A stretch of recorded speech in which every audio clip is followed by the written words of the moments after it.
नमस्कार, आप देख रहे हैं आज तक। आपके साथ मैं हूं सईद अंसारी। आप देख रहे हैं विशेष। सुशांत सिंह राजपूत के केस में आज अचानक से एक नया ट्विस्ट आ गया।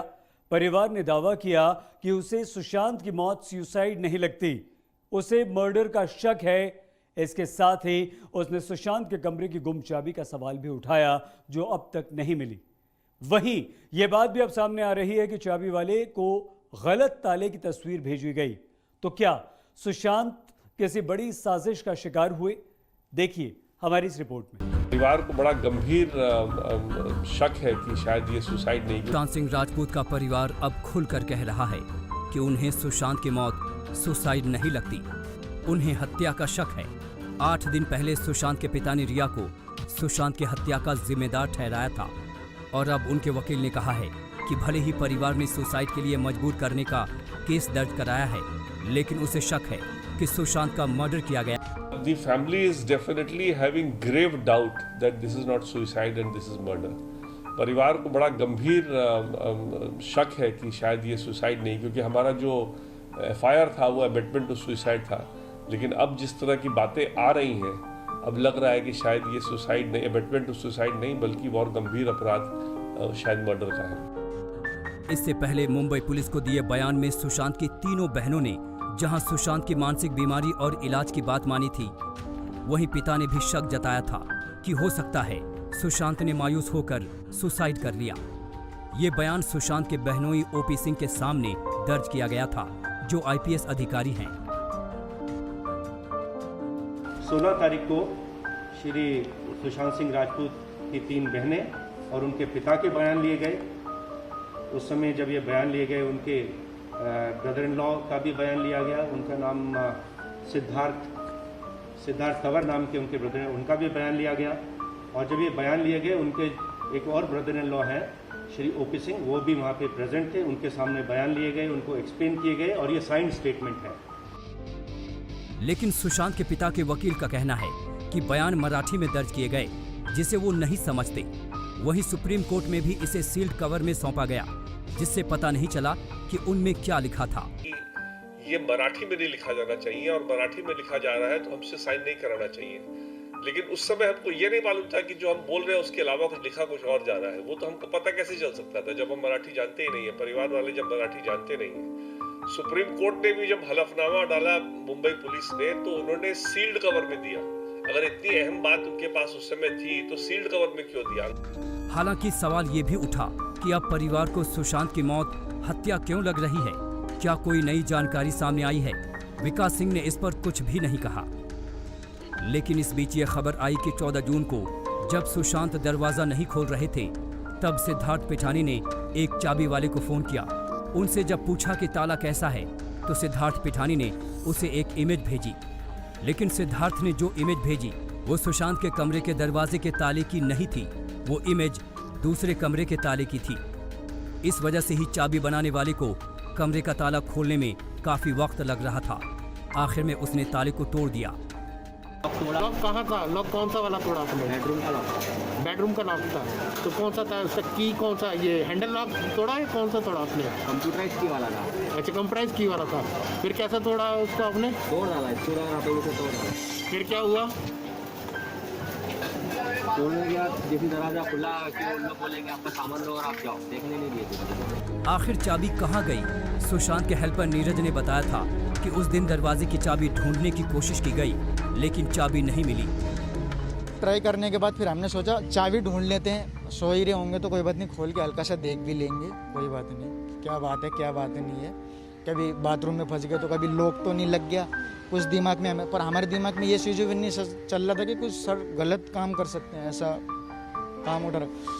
फिर हमने चाबी अभी ढूंढा, 15-20 मिनट तक चाबी ढूंढा, हमें कोई चाबी अभी नहीं मिली। अब सबसे बड़ी गुत्थी ये है कि अगर सुशांत का कमरा लॉक था, तो आखिर कोई बाहर से जाकर उसकी हत्या कैसे कर सकता है।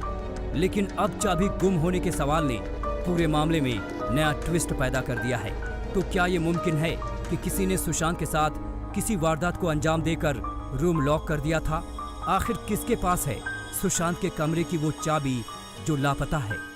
कमरे की चाबी की जो बात आप पूछ रही हैं कि सुशांत सिंह राजपूत के कमरे की चाबी लैंडलॉर्ड को नहीं मिली, उसके बारे में मैं कमेंट नहीं करूंगा क्योंकि वो एक इन्वेस्टिगेशन का मामला है और मेरे को मालूम भी नहीं कि ऐसा कोई स्टेटमेंट आया है। लेकिन ये जरूर कहूंगा कि अगर ऐसी बात है तो बहुत गंभीर बात है, क्योंकि तब उसका मतलब जिस रूम में उनका सुसाइड हुआ था उसका एक्सेस किसी को था जिसकी चाबी अब अवेलेबल नहीं है। सीबीआई के सूत्र बता रहे हैं कि अब तक सुशांत केस में ऐसा कोई सबूत या बयान नहीं मिला है जिससे उसे लगे कि ये हत्या का मामला है। लेकिन सीबीआई तब तक हर एंगल से अपनी जांच को जारी रखेगी जब तक एम्स के डॉक्टरों की टीम पोस्टमार्टम और विस्रा रिपोर्ट पर अपनी राय नहीं दे देती है। दिल्ली में ऐश्वर्या पालीवाल के साथ मुनीश पांडे, मुंबई आज तक। क्या दिशा सालियान और सुशांत सिंह राजपूत की मौत के बीच कोई कनेक्शन है? सुशांत केस में सीबीआई ने इस एंगल को भी खंगाला। उसने दिशा सालियान की कंपनी के सीईओ बंटी सचदेव को पूछताछ के लिए बुलाया था। मुंबई के डीआरडीओ गेस्ट हाउस के बाहर उस वक्त अचानक हलचल तेज हो गई जब दिशा सालियान की कंपनी के सीईओ बंटी सचदेव सीबीआई के सवालों का जवाब देकर बाहर निकले। मीडिया सवालों की बौछार करती रही, लेकिन बंटी सचदेव ने जवाब नहीं दिया। सुशांत की पूर्व मैनेजर दिशा सालियान की मौत 9 जून को रात करीब 2 बजे हुई थी। दावा ये किया गया कि दिशा ने मलाड स्थित अपनी बिल्डिंग के टावर की 14वीं मंजिल से कूदकर आत्महत्या कर ली थी। उसके 6 दिन बाद सुशांत सिंह राजपूत की रहस्यमय हालातों में मौत हुई थी। सुशांत केस की हर एंगल से जांच कर रही सीबीआई ये जानना चाहती है कि कहीं इन दोनों में कोई लिंक तो नहीं है। इस वजह से उसने बंटी सचदेव को पूछताछ के लिए बुलाया था। बंटी सचदेव कॉर्नरस्टोन कंपनी के सीईओ हैं। दिशा सालियान कॉर्नरस्टोन कंपनी में काम करती थी। कॉर्नरस्टोन कंपनी कई बॉलीवुड सेलिब्रिटी और क्रिकेटर्स के पीआर का काम देखती है। क्या सुशांत सिंह राजपूत की मौत का कनेक्शन दिशा सालियान के साथ में है? सीबीआई ने अब इस बारे में जांच करना शुरू कर दिया है। बंटी सचदेवा जो कि कॉर्नर स्टोन के लिए काम करते हैं, उन्हें आज सीबीआई ने बुलाया। और कॉर्नर स्टोन वो कंपनी है जिसमें दिशा सालियान काम करती थी और सुशांत की वो मैनेजर भी थी। ऐसा कहा जाता है कि अपनी मैनेजर दिशा की मौत को लेकर सुशांत काफी परेशान थे। यही नहीं, बिहार पुलिस ने भी मुंबई में दिशा के एंगल से जांच शुरू की थी। इस दौरान दिशा से जुड़ी फाइल डिलीट होने की बात सामने आई थी। वहीं पटना के सिटी एसपी को मुंबई पहुंचते ही क्वारंटीन कर दिया गया था। दूसरी तरफ मुंबई के पुलिस कमिश्नर ने दिशा और सुशांत केस के बीच लिंक को खारिज कर दिया था। लोगों के बयान लिए गए हैं, उनके पेरेंट्स के बयान लिए गए हैं और सभी के बयान में ये आया है कि अभी तक इसके बारे में कुछ भी सस्पिशियस नहीं पाया गया है। जो 5 लोग फ्लैट में उनके साथ मौजूद थे, उनके बयान में भी ऐसा आया है और जो उनके पेरेंट्स थे उनका भी बयान लिया गया, उसमें भी यही आया है कि उनकी डेथ में कुछ सस्पिशन। इसके बावजूद बीजेपी नेता नारायण राणे ने न केवल सुशांत केस को दिशा की मौत से जोड़ा, बल्कि ये आरोप भी लगाया कि दिशा का रेप हुआ था। महाराष्ट्र पुलिस को पूछे और किसी को पूछे, 8 तारीख को एक पार्टी हुई जिसमें दिशा थी और उसके बाद ही उनकी हत्या हुई है। हालांकि पोस्टमार्टम और फॉरेंसिक रिपोर्ट में ये आरोप बेबुनियाद साबित हुए। अब सीबीआई इस एंगल को खंगालने में जुटी है। मुनीश पांडे, मुंबई आज तक। सुशांत केस में जैसे जैसे जांच आगे बढ़ रही है, रिया और उसके भाई शौविक का ड्रग्स कनेक्शन सामने आ रहा है। आज भाई बहन की वो ड्रग चैट सामने आई जिसमें रिया अपने भाई से ड्रग्स का इंतजाम करने के लिए कह रही है। एनसीबी और ईडी इसकी तह तक जाने में जुट चुकी हैं। कल ईडी ने शौविक को पूछताछ के लिए फिर से बुलाया। पूरा देश जब सुशांत सिंह राजपूत की मौत का सच जानना चाहता है, तब रिया चक्रवर्ती और उसके भाई शौविक के ड्रग्स कनेक्शन का बहुत बड़ा सबूत आज तक के हाथ लगा है। शौविक और रिया के बीच मार्च 2020 की एक व्हाट्सएप चैट मिली है। इसमें रिया किसी शख्स के बारे में बता रही है कि वो दिन में 4 बार ड्रग्स भरकर सिगरेट पीता है। यही नहीं, रिया सीधे सीधे अपने भाई शौविक से कह रही है कि वो ड्रग्स का इंतजाम करे। रिया और शौविक की वो व्हाट्सएप चैट देखिए। यस प्लीज, वो दिन में 4 सिगरेट पीता है, उसी के हिसाब से प्लान करो। और वो बड की डोज लेता है। हाँ, बड भी। ओके, तो हम 5 ग्राम बड दे सकते हैं, उससे 20 सिगरेट बन सकती है। इस ड्रग चैट के बाद भाई बहन एनसीबी के रडार पर हैं। वहीं सवाल उठता है कि रिया किस शख्स की बात कर रही है कि वो दिन में 4 सिगरेट पीता है। क्या वो सुशांत की बात कर रही थी? आज तक को दिए इंटरव्यू में उसने कहा था कि वो सुशांत को रोकने की कोशिश करती थी। Yes, Sushant used to smoke marijuana, और हाँ वो काफी रेगुलरली पीते थे, मुझसे मिलने से पहले से पीते थे।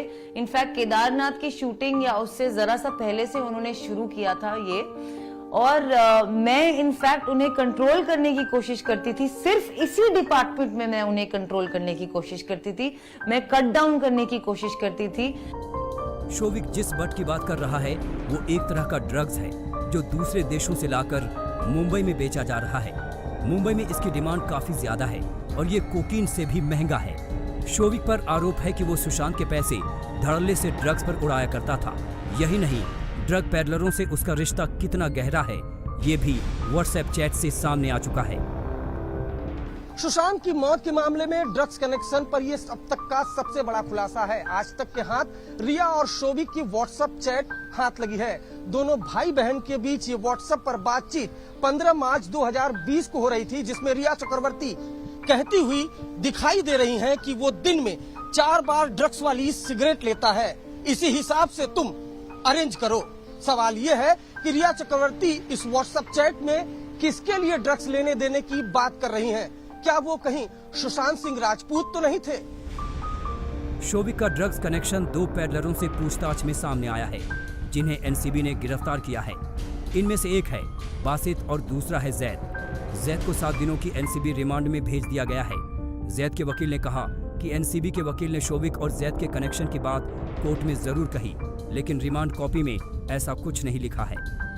जो जैद आपका क्लाइंट है वो शोविक के टच में था।